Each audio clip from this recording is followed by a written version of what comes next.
បាទសូមគោរពនឹងជម្រាបសួរប្រិយមិត្តអាយដាមលោកជំទាវលោកស្រីនាងកញ្ញាដែលតាមដានទស្សនាទូរទស្សន៍ប៉ុស្តិ៍លេខ 8 HD នៅក្នុងគណៈពេលនេះខ្ញុំបាទអ្នកងាររបស់ស្ថានីយ៍ទូរទស្សន៍ប៉ុស្តិ៍លេខ 8 HD បានចូលមកផ្ដិតយករូបភាពនិងសកម្មភាពសមត្ថកិច្ចចរាចរណ៍ផ្លូវគោកបានចុះសម្រួលចរាចរណ៍ក្នុងឱកាសបុណ្យឆ្នាំសកលនៅយប់នេះសមត្ថកិច្ចបានពង្រាយកម្លាំងសមត្ថកិច្ចតាមដងផ្លូវដែលមានការកកស្ទះដូចជាសម្រួលឲ្យបងប្អូនប្រជាពលរដ្ឋដែលគាត់ឆ្លងឆ្នាំសកលនាយប់នេះចប់គឺគាត់ស្រួលធ្វើដំណើរកុំឲ្យមានការកកស្ទះនិងគ្រោះថ្នាក់ចរាចរណ៍កើតឡើងដូច្នេះសូមតាមដានទស្សនានិងបទសម្ភាសន៍គាត់ដូចតទៅសូមគោរពអញ្ជើញសូមអរគុណបងប្អូនមានទាំងអស់ដោយទី1ដែលយោងតាមផែនការរបស់គណៈវិជាការឯកភាពរដ្ឋបាលខេត្តសៀនុហើយទី2ដោយផែនការរបស់ស្នងការនគរបាលខេត្តសៀនុព្រមទាំងមានបទបញ្ជាឲ្យមើលម៉ាត់របស់អាដាមតំណែងឯកសរដ្ឋាអគ្គស្នងការរងនិងជាស្នងការនគរបាលខេត្តសៀនុគឺបានឲ្យកម្លាំងរបស់ស្នងការឋានរបស់យើងនេះគឺពង្រាយពង្រឹងតាមគោលដៅ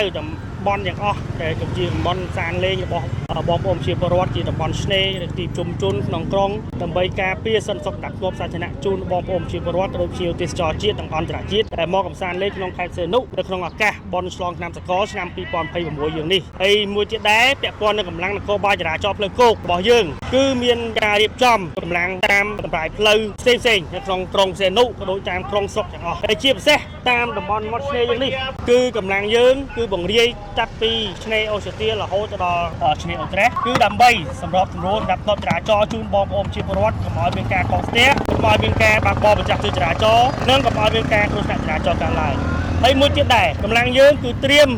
100% សម្រាប់សម្របសម្រួលចរាចរណ៍នៅក្នុងឱកាសឆ្លងឆ្នាំនេះនៅពេលយប់នេះពេលដែលឆ្លងឆ្នាំគឺបងប្អូនជាពលរដ្ឋគាត់បានកំសាន្តលេងសប្បាយរួចរាល់ហើយគឺមានការចេញណាធ្វើចរាចរណ៍ព្រមគ្នាអញ្ចឹងវាអាចនឹងមានការកកស្ទះចរាចរណ៍អញ្ចឹងដោយសារតែយើងមានការផែនការត្រៀមទុកត្រង់ទុកមុនគឺយើងបង្រៀនកម្លាំងទៅតាមទីតាំងណាដែលងាយរងស្ទះចរាចរណ៍កើតឡើងគឺយើងនឹងបញ្ចេញកម្លាំងឈរជើង stand by ប្រចាំការដើម្បីសម្របសម្រួលចរាចរណ៍ជូនបងប្អូនយើងគឺកុំឲ្យមានការកកស្ទះហើយនឹងដើម្បីបញ្ជាការគ្រោះថ្នាក់ចរាចរណ៍កើតឡើងជាយថាហេតុបាទក្នុងនេះដែរខ្ញុំសូមអំពាវនាវដល់បងប្អូនជាពលរដ្ឋក៏ដូចជាភ្ញៀវទេសចរជាតិនិងអន្តរជាតិដែលមកកម្សាន្តលេងក្នុងខេត្តសៀនុយើងនិងជាពិសេសតាមបណ្ដារាជធានីខេត្តផ្សេងក៏ដោយនៅក្នុងឱកាសបុណ្យឆ្លងឆ្នាំសកលឆ្នាំ